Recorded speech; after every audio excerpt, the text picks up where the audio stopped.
Hello again and welcome to everyone. My name is Vladislav Faraponov. I'm a global community lead with Rubryka, Ukraine's media outlet that is focusing on solution journalism. On behalf of Rubryka, let me say it's a great pleasure to welcome all of you tonight. And before we start, let me say that discussion that we will be hosting today will be also published as a podcast on our social media. We are presented almost on every major platform. We have recently launched our English language Instagram page, so you're very welcome to subscribe, to follow us. And it's our actually fifth event this year, and we would like to thank everyone who participated and hope to see you at our events in the future as well. We dedicate this event to the armed forces of Ukraine and appreciate their service and sacrifice to the country. So let me introduce our speakers because today we have a very interesting topic that we personally have never talked about before. But these speakers are quite professional, and we are really glad that they have found time to join us today. So today we have Yuliia Fediv, who is a famous cultural and media manager. Hello, Yulia. Thank you for joining us. Hi, everyone. Thanks. And we also have Natalia Tuyagina, who today will be mostly representing Pavlo Virsky, Ukrainian national dance company, but who also happens to be Rubryka's journalist of the English language version. Hi, everyone. So, yes, thank you for joining us, Natalia, as well. So, I would like to begin with a bit of kind of provocation, because the war in a different form from the current one has been going on since 2014, and since then actually there have been talks regarding whether the budget should cover the cultural sphere as it was before, as it was kind of years ago. And this year and also last year, these conversations are only to be intensified. And it is commonly believed that, for example, Churchill was asked during the Blitz about cutting expenses on culture, to which he replied, "Then, actually, what we are fighting for if we are about to cut expenses on culture?" So, Yulia, my first question would be addressed to you. Basically, what do you describe as the main tendencies in terms of development of the Ukrainian culture in recent years, and in particular since the start of the full-scale invasion by Russia? So, starting from 2014, during the Revolution of Dignity, the civil society activists and actual the culture activists developed a strategy for culture development till 2025. And actually, it was a main document on which the new Minister for Culture based his work in since 2014. And actually, in this strategy was developed to establish the new institution which will promote and support Ukrainian cultural project within Ukraine and promote Ukrainian culture abroad, because it was understood, first of all, by the civil society that this war of Russia against Ukraine is actually the war against our identity, against the existence of Ukrainian nation, and the main artifacts, the main evidence actually is culture and culture heritage and our history and culture projects. So it was the main activities by the new government since 2014, and it maintained till now. Yes, when we talk about the budget, it's always a question when you do not have a lot of money in your state budget, what priorities to put on. And defense, economy are always more prioritized than culture, education, and social topics. And it's not only in Ukraine, it's everywhere in the world. But in comparison with 2012, for example, and 2014, 2015, then the expenses were growing.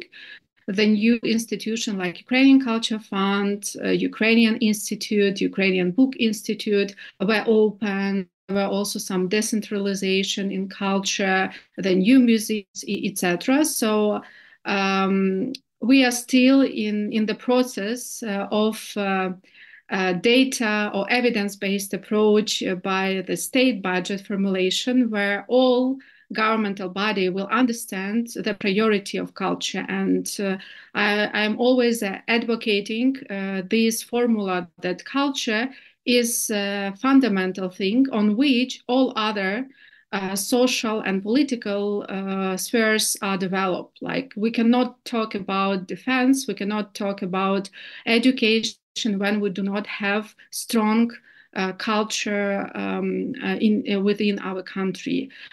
So yeah, it should be top priority, but it still is not when we talk about state budget. That's why a lot of countries, our partners abroad, they support Ukraine, and when they cannot support us from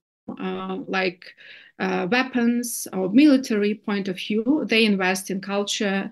As example, Japan. Japan now is like the biggest donor in culture, because according to the external strategies of Japan as country, they cannot support us military, but they can support our cultural projects and our cultural heritage. And it's a big issue now. Yeah, and I think it's really interesting how many countries have supported some grant activities for Ukrainian organizations right now, and also before the full-scale invasion.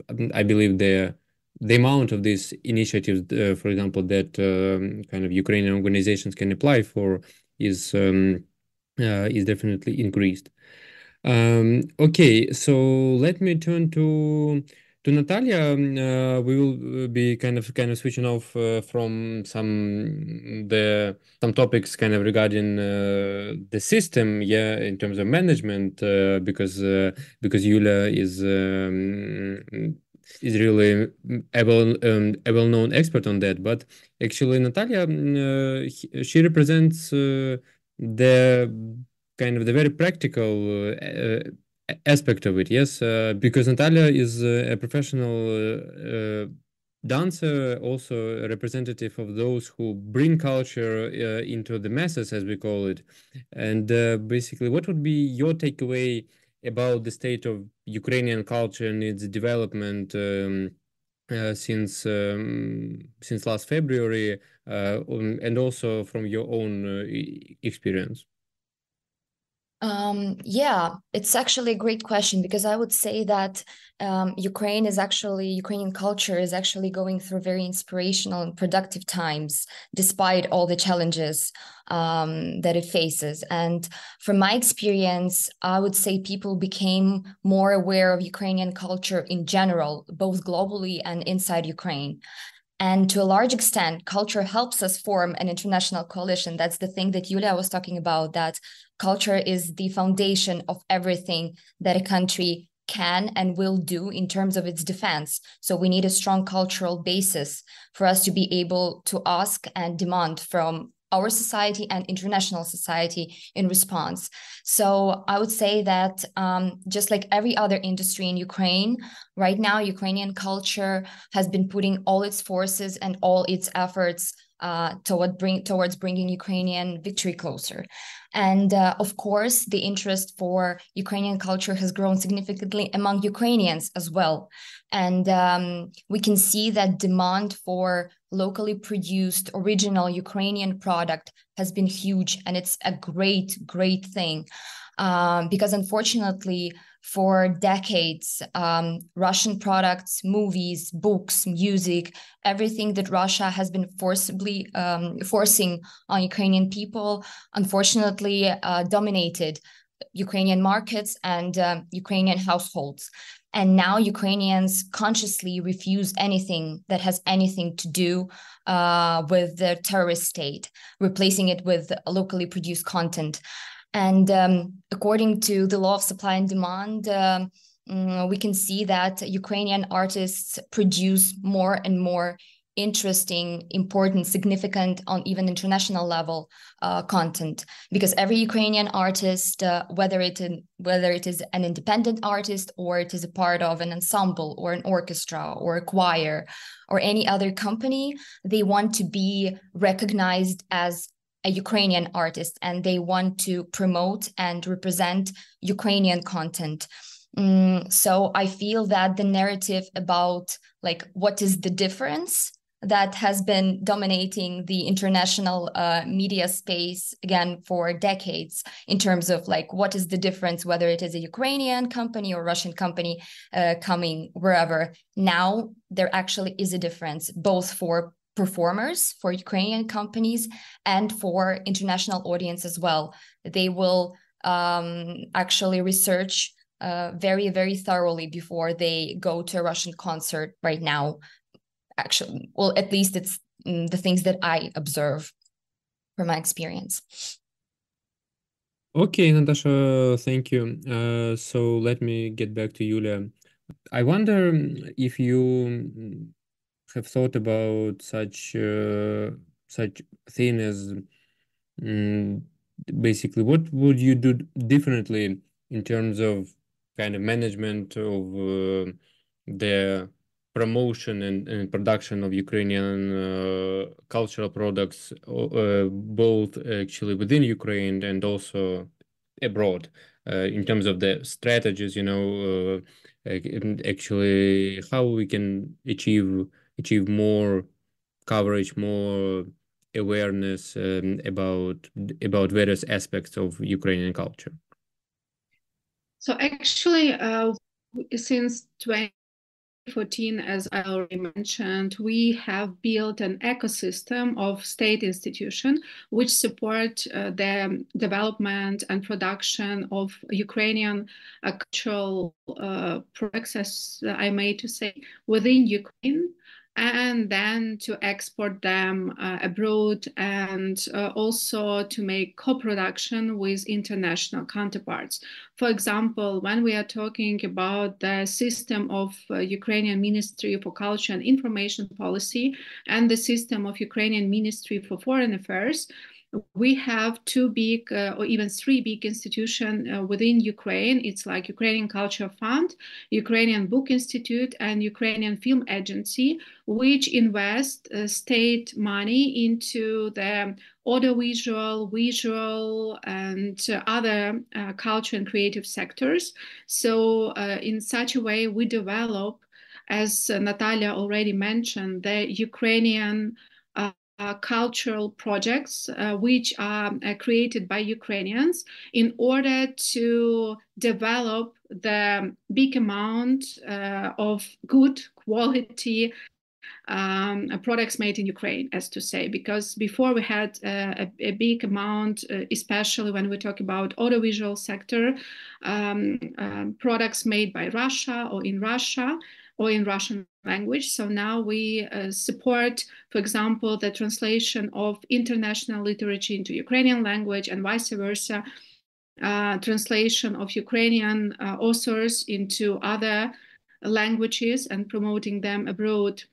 Also the development on independent performative and visual and audiovisual actors, because before in Ukraine, mostly state-supported, only state and communal enterprises. So now a state investing more into the small and medium enterprise when we are talking about creative industries, and into the NGOs when we are talking about culture.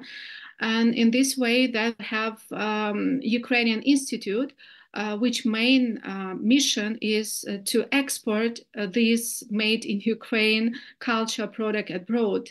And we have already two big representations of Ukrainian Institute in Berlin and in Paris. So France and Germany has already the Ukrainian Institute branches within these countries. So the main aim is to support Ukrainians to build the cooperation and collaboration with German and French counterparts.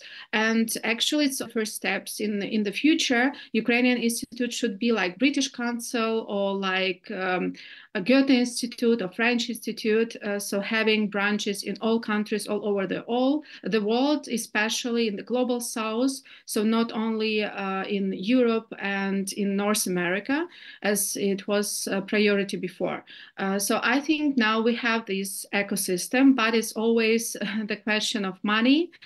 When we do not have much investment or the budgets are not so high, it influences the cultural and creative industries market within Ukraine. Also, it's not only about money, but it's also about people. Because of hostilities, a lot of Ukrainian artists, they left the country, and now they are living within the whole world. But we can also use these bad circumstances for good reason. And actually, Ukrainian artists can do collaboration on the spot with their counterparts, and also they can develop co-productions. And the Ukrainian embassy in these countries, when Ukrainian Institute does not have any representation there yet, they have cultural attachés who can help Ukrainian artists at the spot. And also we have a lot of collaboration within the cultural field of other countries. So, for example, Ukraine Culture Fund is a part of IFACA. IFACA is an international network of the cultural foundation all over the world. It's 140 institutions who support Ukraine and Ukrainian projects in their country. So actually, it's already built. We just need to maintain. Ukraine is a huge country. We have a really, as Natalia mentioned, great culture and creative sectors. Before the full-scale invasion, so before 2022, the CCI, so culture and creative industries, they built like 4% of Ukrainian GDP. And we had like around 4 billion people working in culture and creative sectors.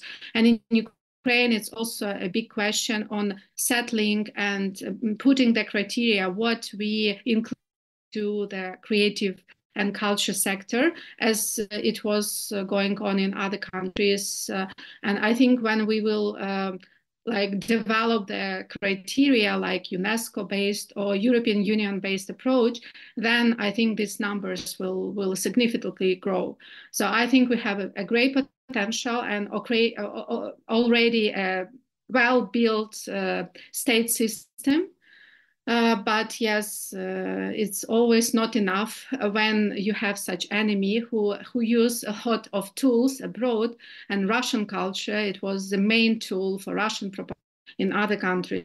We need like, I don't know, 10 more or 100 more time investments in this field to compete with Russia abroad. And this battle is not only on the battlefield within Ukraine, it's a battle on the information and culture field all over the world. So any help from our partners abroad is always welcome. Thank you. Thank you, Yulia, and you actually covered the answer to some questions from our audience. So again, thank you for that. Natalia, I have another question to you about what practices do you believe are the most efficient? Because we know that the Pavlo Virsky team, yes, basically you also had some foreign tours, including some to Japan, yes, as I recall. Basically, what do you say in terms of these practices? Are they relevant? Are they effective? And basically, is it enough to engage with the kind of the Ukrainian communities abroad and also the foreign audience in other countries? Yeah, actually, it may sound simple, but the very fact of our existence and the fact that we can travel and that we can promote Ukrainian culture abroad is a great tool. As you mentioned, we just recently, over the summer, we came back from our 2-month tour to Japan, which was a great success. And I could personally feel that Japan is really supporting Ukraine as much as they could. And it was felt, it was observed. The tickets to our concerts were sold out 2 months before we even came there. And I can say for sure that if before the war, of course, we got full houses worldwide, but before the war, people came to our concerts for the sole purpose of entertainment. Yes, to see something interesting, exciting, fascinating, some professional company from somewhere, for example, because sometimes they didn't even know, again, the difference between Ukrainian company and Russian company, unfortunately. Then after the start of Russia's full-scale war, many of them came to support Ukraine, to show that we're not alone in our fight. And I actually have an anecdote, a small story about a very confused Japanese woman who came to our concert. She was sitting in the front row and she was wearing a Russian costume, Russian traditional costume. We were very confused, a little bit angry. And first of all, we didn't understand, like, why would a person who supported Russia come to a Ukrainian company concert? Like, something didn't add up.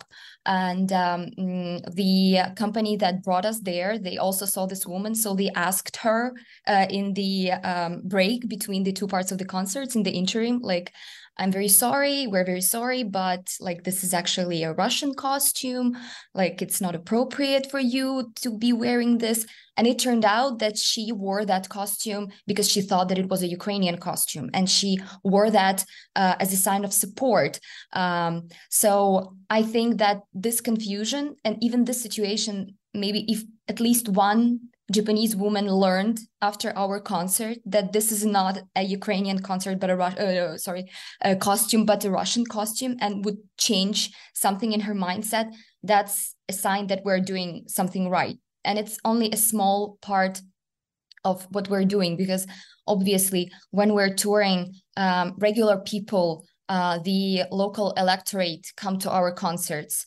And when they see that Ukraine has so much to offer, that we have a rich, wonderful culture, that we're professional, that we are preserving our heritage, still being kind of modern, because like the channels of our communication with the audience are modern. And I think it's very important to keep that in mind while talking about national companies of Ukraine, that we still have to be up to date, even though preserving our historical roots. I think that this is a great way to influence the local electorate. And as a result, we get empathy, we get solidarity, we get people voting for those politicians who can bring us more support, more weapons, more funding. So this is inevitable that we should support such initiatives. And I'm talking not only about national companies touring, but any Ukrainian artist can do that. And of course, the fact that Russia has been aiming our museums, our libraries, the monuments of some prominent figures of Ukrainian origin, this all shows us that their aim is not only territories. They have been trying to annihilate Ukrainian culture for centuries. And our task is to preserve what we can and to actually build this ecosystem and build this system of support within the Ukrainian society. So I think not only touring, traveling abroad and talking about Ukrainian culture abroad is important, but as we all mentioned, it's really important to build this system of Ukrainians supporting Ukrainian culture and wanting to be a part of it. And I can definitely say that we as a society have definitely succeeded in this over the last year. Thank you, Natalia. Again, you in part you actually covered some questions from the audience, so I will not repeat those. But I would like to ask Yulia the final question from me, and I've seen in the chat we have some questions from our audience. I would like to ask you first about what would be the most challenging tasks for Ukraine right now and obviously kind of next year regarding the promotion of the Ukrainian culture, in particular abroad? So it's a hard question because when we talk about the world, according to some analysis and some data we have from the Institute of War and Peace Studies, now we have 27 wars ongoing in different parts of the world. So it's really harsh from the media point of view to keep Ukraine like on the first pages of the digital or non-digital media all over the world. And I think culture still can be this tool to maintain having Ukraine and topics about Ukraine on the pages of the international and country-specific media.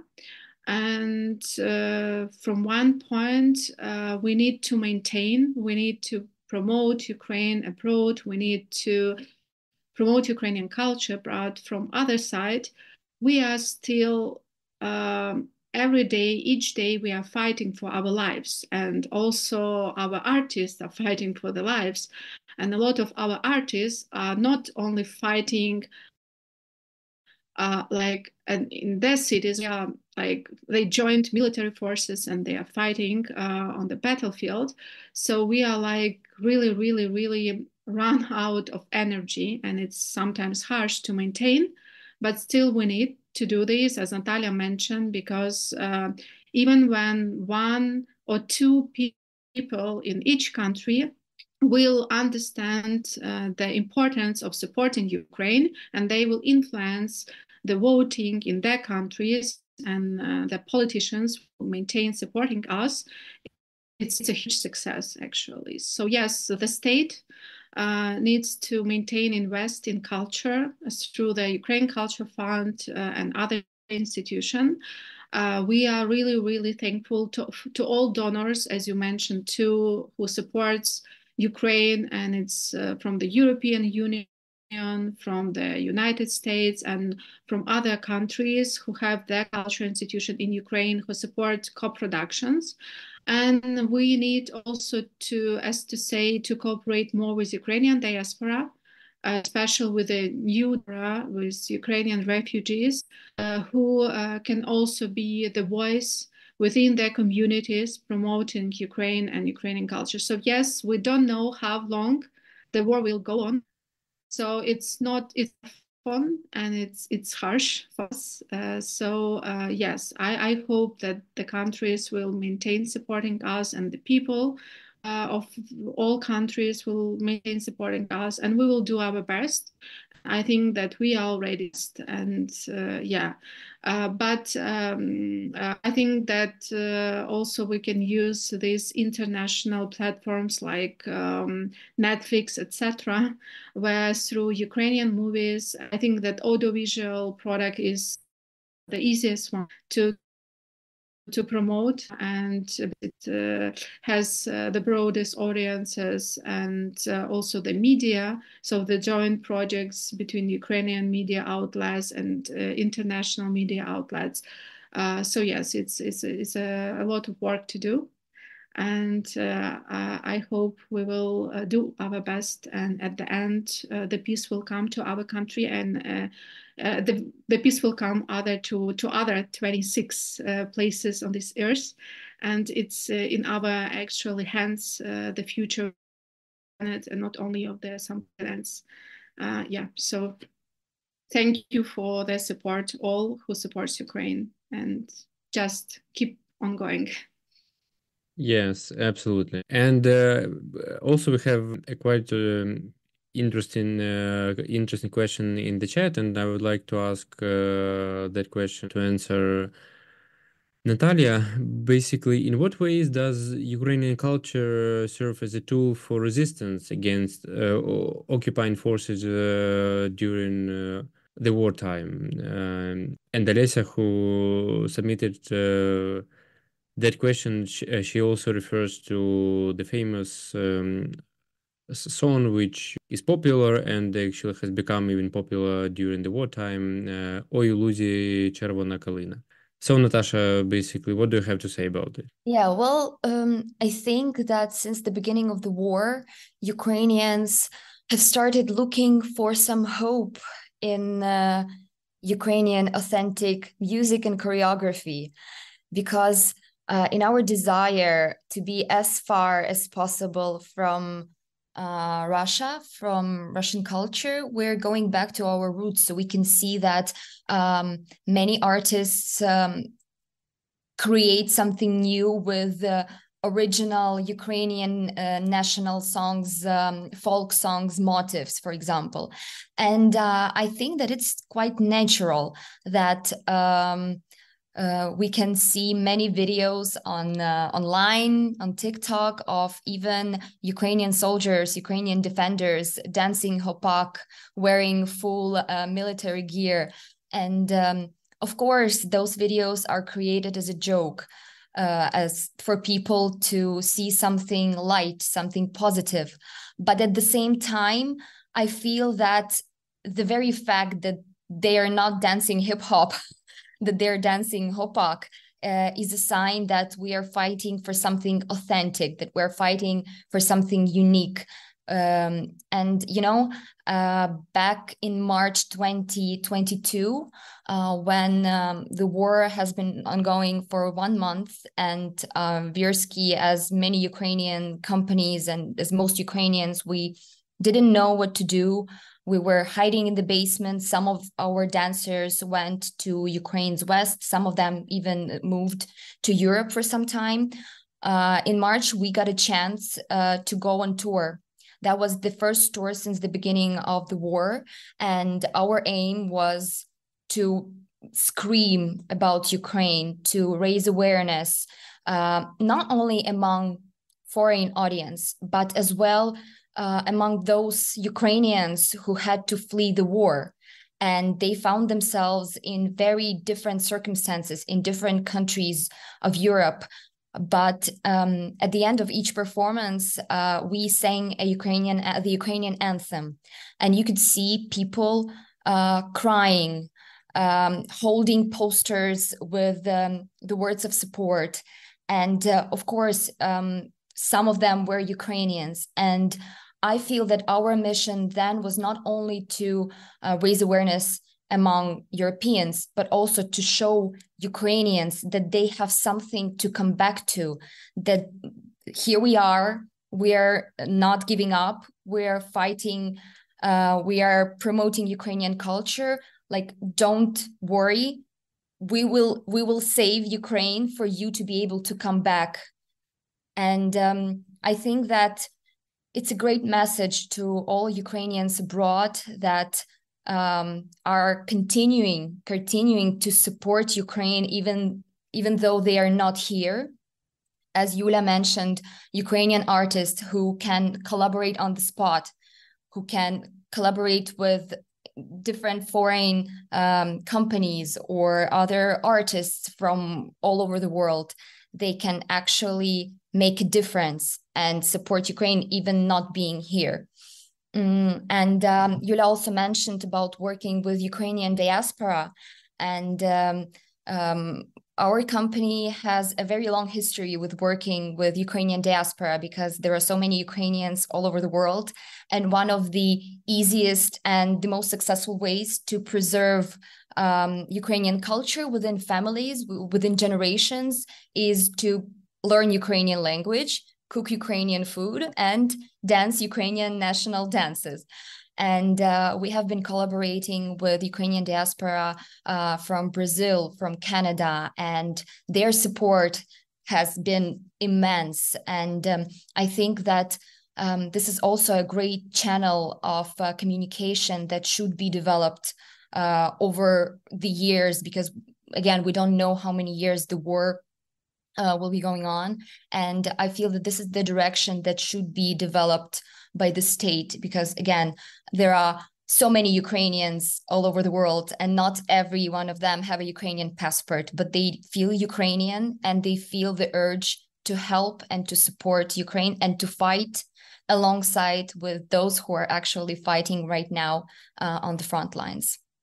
Absolutely, and we have seen how the Ukrainian diaspora and also those who actually ended up in foreign countries also was quite valuable to raise awareness about the war. So I believe in the long run, we can really kind of turn them into our agents of change, also in terms of the promotion of culture. So we have another question in the chat. I would like to ask Yulia to answer that. Do you have cases on how Russians currently stealing Ukrainian culture during the war? Yeah, I think the big question, which is now also ongoing, it's demonization of Ukrainian culture, because during the times of Russian Empire and then the Soviet Union, the Russians, they stole actually the names of like Ukrainians, Georgians, and other nations which were part of the Union or empire before.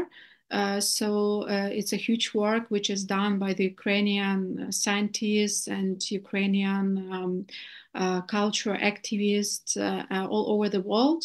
And it starts with museums, actually, because when you go to the museum in the country you live in, and you can see how many Ukrainian born artists are mentioned as the Russian artists.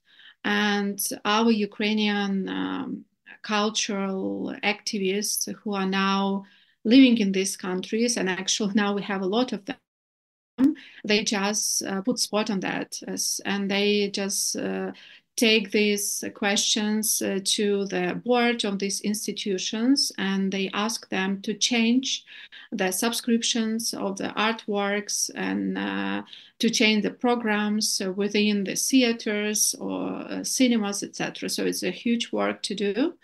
And it's good that we have now a huge interest from the state and non-state institution on these decolonization topics. Also, when we talk about the initiative to cancel Russian culture, and when Ukrainian artists refuse to be on the same stage on the Russian counterparts, it's a long way to go. And when in 2022, it was pretty actively supported by the international partners. So that now it's not so easy anymore, because actually Russian culture, they maintain saying and making a difference between so-called good Russians and pro-Putin Russians. And a lot of our counterparts who don't not Russian, Ukrainian or relationship, they sometimes give the floor Russian as called Russian or good Russians, and they speak in the name of Ukraine. So for me, it's also like this voice on the panel, and some of our international friends, they listen to them as main like a source of information what is going on in the region. So we need to spread our voice, and we need to have like more participants on the international from Ukraine. And also what I saw when I have been traveling or living in other countries, so I have been living in Germany for 3 years, and I have been living in United States for 1 year. I saw that a lot of Russian colleagues, they are part of the boards or of the employees of the teams of the culture and arts institutions. So when they develop the working plan for the institution and the topics for the future events, they always put Russia on the list, but they never put Ukraine on the list. And not only Ukraine, but the whole Eastern and Central Europe is like excluded. And I think it's also a main task for us and for Ukrainians who are now living in other countries. I know it's hard, but try to be a part of the teams and supervisory boards of the arts and culture and so-called decision-making institution. And also for us, not to only choose reactive strategy, because now we are more reactive. So we like act on some cases, but be more proactive. And just to be part of the processes where we develop the strategies for the future international culture and arts events. And we tell the narrative of our country, and we need just to take this, as to call, voice from our Russia colleagues who have done this for centuries, actually, talking in our names, just like to take our voice back and be proactive in this and actually tell our story from the very beginning for our European and southern northern colleagues, and to talk more and promote Ukraine more also in regions where we were not so active in previous years, like Latin America, Africa, Asia. And it's a huge world around us where we need to promote Ukraine, and it's not always easy, because when you have now, I don't know, hopefully still 40 million people against 140 million people, it's not so easy. Even talking from numbers. So we need to be more creative and more sophisticated ways to use in order to promote us better. So yes, as I said already several times, it's a top task for us, and under pressure, it's top task. Yeah, but we are doing our best. So all help is welcomed. I will repeat myself. Absolutely. Okay, guys. So we have no further questions. We do appreciate your time, and we also would like to say thank you to those who joined us online, and those who joined us among those who also donate to Rubryka. I would just like to remind that we will have more events, obviously, next year. So you can follow us, and you will be notified about the next event that we will host in January. So as for now, again, thank you to our excellent speakers. Thank you, Yulia. Thank you, Natalia, and also thank you our audience who listened to the conversation. And we do hope to meet each other online and offline next year. So again, thank you very much, and be sure to follow us on social media.